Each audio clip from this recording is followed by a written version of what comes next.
இன்றைய செய்திகள். முதலில் தலைப்புச் செய்திகள். உயிர் நண்பனின் உயிரை பறித்த கலப்பை, தமிழர் பகுதியில் சம்பவம். திருவிழாவின் போது 150 அடி உயர தேர் கவிழ்ந்து விபத்து, வெளியான பரபரப்பு வீடியோ. தையிட்டியில் முளைத்துள்ள சட்டவிரோத கட்டடம், மீண்டும் வெடித்துள்ள போராட்டம். பற்றி எரியும் வெளிநாடு, 35,000 இலங்கையர்களின் நிலைமை என்ன?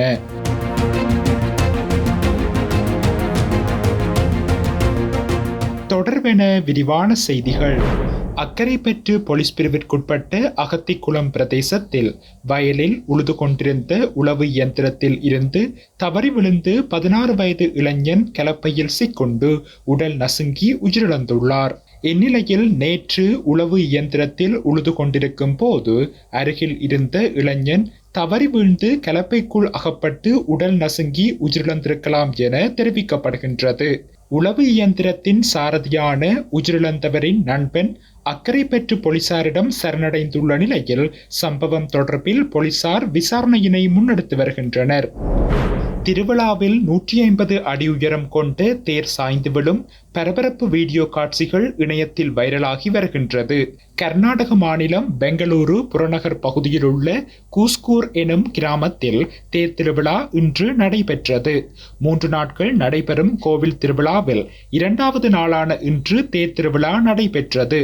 சுமார் 150 அடி உயரம் கொண்ட அலங்கரிக்கப்பட்ட தேரை பக்தர்கள் ஆயிரக்கணக்கானோர் வடம் பிடித்து இழுத்துச் சென்றனர். அப்போது திடீரென எதிர்பாராத விதமாக தேர் சாய்ந்து வீழ்ந்தது. மேலும் தேரின் அடியில் 10க்கும் மேற்பட்ட பக்தர்கள் சிக்கிக் கொண்டனர். இந்த விபத்தில் சாலையோரம் இருந்த வீடுகளும் சேதமடைந்துள்ளன.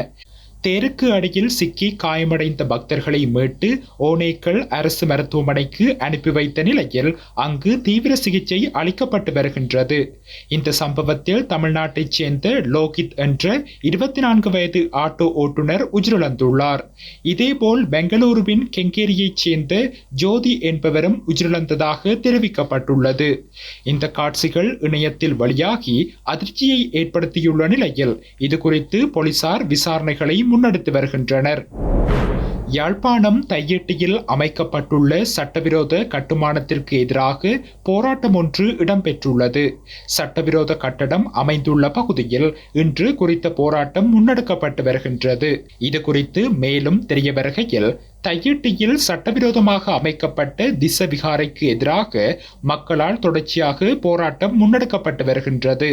இந்த நிலையில் குறித்த பகுதியில் அனுர அரசாங்கத்தின் அனுமதியோடு மீண்டும் ஒரு சட்டவிரோத கட்டடம் கட்டப்பட்டு இன்று திறப்பு விழா நடாத்தப்படுகின்றது. அனுமதியின்றி புதிதாக கட்டப்பட்டு இன்றைய தினம் திறப்பு விழா செய்யப்படுகின்ற கட்டடத்திற்கு எதிர்ப்பு தெரிவித்து அப்பகுதியில் போராட்டம் முன்னெடுக்கப்பட்டு வருகின்ற நிலையில் காவல்துறையினர் குவிக்கப்பட்டு பாதுகாப்பு பலப்படுத்தப்பட்டுள்ளது. இந்த போராட்டத்தில் தமிழ் தேசிய மக்கள் முன்னணியின் பொதுச் செயலாளர் செல்வராஜா கஜேந்திரன், காணியின் உரிமையாளர்கள் மற்றும் பொதுமக்கள் என பலரும் கலந்து கொண்டுள்ளனர். அத்துடன் திசவிகாரை பகுதியில் கள ஆய்வுகளை மேற்கொண்டு பிரச்சினை நிவர்த்தி செய்யப்படும் என்று பௌத்த சாசன அமைச்சர் சுனில் செனவி அறிவித்திருந்த நிலையில் அங்கு அமைக்கப்பட்டுள்ள மற்றைய சட்டவிரோத கட்டடம் இன்று திறந்து வைக்கப்பட்டமை பெரும் அதிருப்தியை ஏற்படுத்தியுள்ளது. தையிட்டியில் திசவிகாரைக்கு மேலதிகமாக அந்த பகுதியில் மிக ரகசியமான வகையில் வேறு சில சட்டவிரோத கட்டடங்கள் அமைக்கப்பட்டு வந்ததாகவும் இராணுவத்தினர் இந்த பணிகளில் மும்முரமாக ஈடுபட்டு வந்ததாகவும் குறிப்பிடப்படுகின்றது. மேலும் இது தொடர்பாக ஊடகங்களில் செய்தி வெளியான நிலையில் அதற்கு பதில் மாவட்ட செயலாளர் மருதலிங்கம் பிரதீபன் மறுப்பு தெரிவித்திருந்ததுடன் தான் சம்பவ இடத்தை பார்வையிட்டதாகவும் அவ்வாறான சட்டவிரோத கட்டடங்கள் எவையும் இல்லை என்று கூறியதாக சுட்டிக்காட்டப்படுகின்றது. ஆனால் இராணுவத்தால் அமைக்கப்பட்டு வந்த அந்த சட்டவிரோத பௌத்த ஆக்கிரமிப்பு கட்டடங்களே இன்று மத வழிபாடுகளுக்கு பின்னர் கையளிக்கப்பட்டதாகவும் குறித்த கட்டடங்கள் பிக்குகள் தங்குவதற்கான மடாலயமாக இருக்கலாம் என்று தெரிவிக்கப்படுகின்றது. சட்டவிரோத தையிட்டி திசவிகாரையில் தொடர்ச்சியாக கட்டடங்கள் அமைக்கப்படுவது தேசிய மக்கள் சக்தி அரசாங்கத்தின் கையாளாகாத தன்மையை வெளிப்படுத்துவதாக பலரும் விமர்சித்துள்ளனர். புதிதாக அமைக்கப்பட்ட கட்டடத்தையே தடுத்து நிறுத்துவது செலுத்துவதற்கு திராணியற்ற இந்த அரசாங்கம் எவ்வாறு திஸ்ஸவிகாரையை அப்புறப்படுத்தி மக்களின் காணிகளை மக்களுக்கு உரியதாக்கும் என்ற கேள்விகளும் எழுப்பப்பட்டுள்ளமை குறிப்பிடத்தக்கது.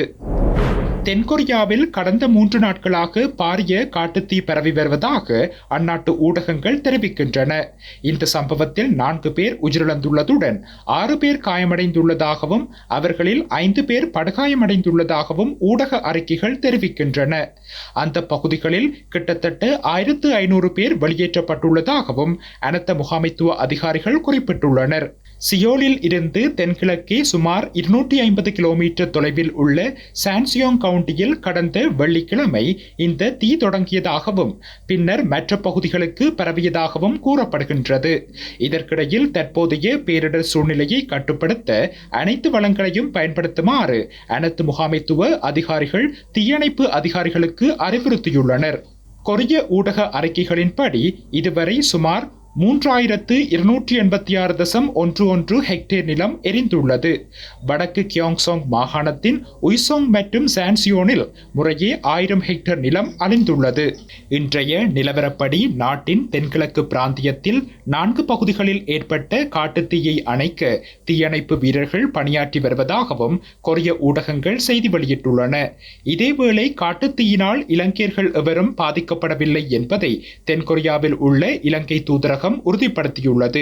பாதிக்கப்பட்ட பகுதிகளில் வசிக்கும் இலங்கையர்களுக்கு ஏதேனும் பாதிப்பு ஏற்படுமா என்பது குறித்து நிலைமையை உன்னிப்பாக கண்காணித்து வருவதாக தூதரகம் உறுதியளித்துள்ளதுடன் தென்கொரியாவில் சுமார் 35,000 இலங்கை தொழிலாளர்கள் வசித்து வருகின்றமையும் குறிப்பிடத்தக்கது.